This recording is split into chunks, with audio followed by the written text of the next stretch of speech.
আসসালামু আলাইকুম এভরিওয়ান, কেমন আছেন? আশা করি সকলেই ভালো আছেন। তো আপনার মাঝে চলে আসলাম আরও নতুন একটি ভিডিও নিয়ে। তো আজকের ভিডিওতে আপনাদেরকে দেখাবো মোবাইলে কল আসলে অটোমেটিক রিসিভ হয়ে যায়, এই সমস্যাটা কীভাবে আপনি সমাধান করবেন। তো আমাদের অনেকের মোবাইলে দেখা যায় অটোমেটিকলি কল রিসিভ হয়ে যায়। আমাদের মোবাইলে কেউ কল করলে আমরা কিন্তু কলটা রিসিভ করতে যাই না এবং কি কলটা রিসিভ করি না। আমাদের মোবাইলে কিন্তু অটোমেটিকলি কলটা রিসিভ হয়ে যাইতেছে এবং কি কলটা রিসিভ হয়ে যায়।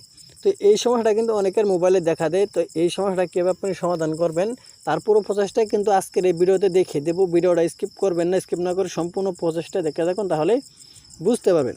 তো মোবাইলে অটো কল রিসিভ বন্ধ করার জন্য আপনি প্রথমে যে কাজটি করবেন, প্রথমে চলে যাবেন আপনার মোবাইলের সেটিংসে। তো সেটিংসে চলে আসার পর এখান থেকে আপনি উপর দিকে পাবেন সার্চ বক্স, এখানে আপনি সার্চ করে দিবেন কল। তো এখানে আমি সার্চ করে দিলাম CALL কল লিখে সার্চ করে দিলাম। সার্চ করার পর এখানে আপনি দেখতে পাচ্ছেন কল সেটিংস নামের একটা অপশন আছে, এখানে আপনি ক্লিক করে দিবেন। এইখানে ক্লিক করার পর এরকম একটা ইন্টারভিউ শো করবে। তো এখানে আপনি দেখতে পাচ্ছেন অটো, এই যে এই লেখাটা, এটার উপর আপনি ক্লিক করে দিবেন। ইনকামিং কল সেটিংস এর নিচে এই লেখাটার উপর আপনি ক্লিক করে দিবেন, এই অটোর উপর ক্লিক করে দিবেন। অটোর উপর ক্লিক করার পর এরকম একটা ইন্টারভিউ শো করবে। যদি আপনার এই অপশনটা অন করা থাকে, আপনার মোবাইলে যাই কল দিবে অটোমেটিকলি কিন্তু কলটা রিসিভ হয়ে যাবে, আপনার কিন্তু রিসিভ করতে হবে না এবং কি আপনার রিসিভ করা লাগবে না।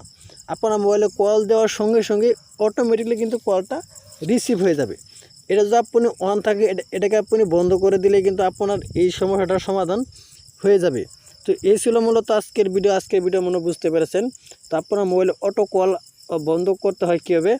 তো আপনি যদি ভিডিওটা বুঝতে পারেন তাহলে অবশ্যই একটি ভিডিওতে লাইক করে চ্যানেলটি সাবস্ক্রাইব করে পাশে বেল আইকনটি বাজিয়ে রাখুন, এরকম ইন্টারেস্টিং ভিডিও সবার আগে পাওয়ার জন্য। তো সবাই ভালো থাকুন, সুস্থ থাকুন, খুদা হাফেজ।